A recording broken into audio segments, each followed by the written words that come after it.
we laid the foundation nicely today, and I was very happy with the way the guys batted up front, the top three. Once again, set it up nicely for myself and some of the other batters to express themselves. It was a bit of hard work to start off with, but other than that, the wicket was playing really well.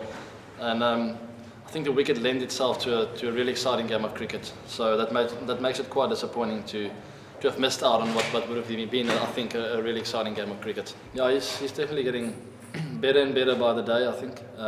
His last few games probably hasn't scored as many runs as he wanted to, but that tells a story about where he's at with his cricket at the moment, to still keep his head up high and still try and still work hard at his game, and then to come through today with a decent knock was really important for him.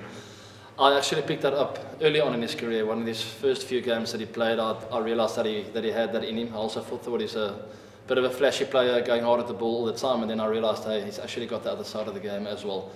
And for a 21, 22-year-old to have that in his game plan is amazing. I certainly didn't have it at that age. So it tells a big story about his game. It's now just really important for him to manage himself and his career moving forward. Certainly, once again, areas where we can work on. We're nowhere near where we want to be. Well, we're not far off, but what I mean is there are lots of areas where we still can work on. But the basics we did do well, certainly better than New Zealand in this specific tour and the series. And I think that gives us a lot of confidence to know that we can do the basics well. We can lay the foundation with bat and ball in hand. And it's a matter of really just being a bit more ruthless, I think, in certain areas of the game. I know all about New Zealand. They're a wonderful cricket team, very competitive. They obviously didn't have the best of series now, but that by no means tells me that what we can expect in the World Cup. We know they're a team for the big moments. They're always competitive in the field with bat and ball.